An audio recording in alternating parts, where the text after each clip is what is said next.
رح نتابع لقاء مع الفنانة إيمي طلعت زكريا اللي كشفت لمراسلنا رامي رجب إنها أهلاوية بس كل رفقاتها زملكاوية، مش عارف يمكن البنت ضايعة بين هذا وذاك. بشير كامل على المونتاج. تابع اللي سماكي ميصة، اسم على مسمى.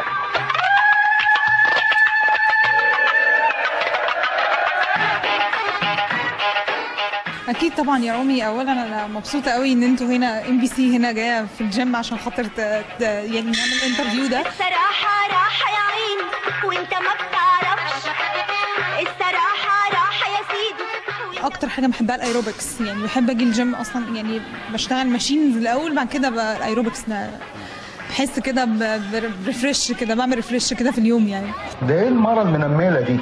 وبابا طبعا بيحب الرياضه بس يعني مش بيمارسها زي الاول بحكم شغله، بحكم انه بيصحى متاخر والكلام ده كله، بس بيحب الرياضه طبعا بشكل عام يعني.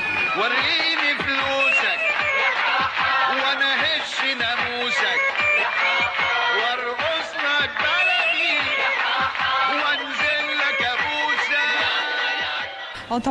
طبعا بحب قوي كرة القدم، وليا يعني ليا اصدقاء كتير قوي مع اني اهلاويه بس ليا اصدقاء كتير قوي معظمهم من الزمالك يعني، بس طبعا اهلاويه صميمه يعني، بحب الكوره جدا.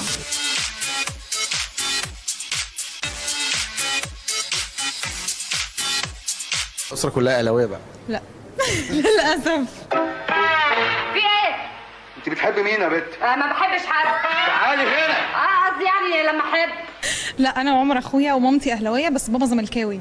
ورحمة ابوك اللي هتفادك هنا في الشقة دي. انت ايه اللي جابك بس؟ ما كانت خلاص هتتقلع. هتتقلع يا عم ورجلها فوق رقبتها. للاسف نفسي يغير بقى، لان خلاص بقى يعني، مع احترامي والله للزملكاويه بس يعني هو الواحد بيحب الكوره عشان اهلاوي يعني طبيعي. والله العظيم لو جبتي سيرته لكسر لك رقبتك. بس السنة دي الزمالك خد الدوري كان مبسوط طبعا. اتنين اخوات بيتخانقوا مع بعض، تحشر بينهم ليه؟ صحيح انت مالك؟ والله انا مبسوطه لهم يعني، انا كاهلاويه مبسوطه لكل الزملكاويه يعني، من حقهم يفرحوا برضو، من حقهم ياخدوا الدوري مره يعني. انبوبه بعت لها جواب، انبوبه ولا سالت فيا، واركب الحنطور واتحنطر، اركب الحنطور واتحنطر.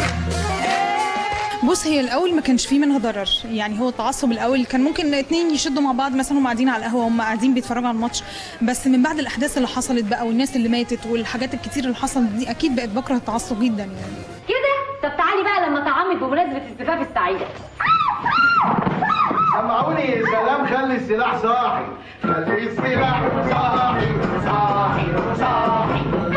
بص هقول لك على حاجه يعني، انا حتى الفرش بتاع عربيتي برشلونه يعني، انا بحب قوي ميسي، وبحب والله برضو كريستيانو يعني فلما بيشوفوني كده او بيشوفوا صوره الناس يعني بتتبسط جدا، وفي اللي بيزعل منهم، بس والله يا جماعه انا ماليش دعوه يعني، انا بحب برشلونه جدا يعني. احنا ناس ما نعرفش غير حب ماما وحب بابا، ودول ماتوا من زمان. صح. ما فاضلش دلوقتي غير حب الله وحب الوطن. سامعه؟ أستاذ طلعت مختلف معاكي برضو عالميا ولا برشلوني؟ لا هو ريال يعني انتوا خلف خلاف. ايوه بالظبط كده. حلاوة شمسينا حلاوة شمسينا. انتظروني وحوار جامد جدا جدا جدا مع مصطفى الأغا على MBC. إيمي طلعت زكريا.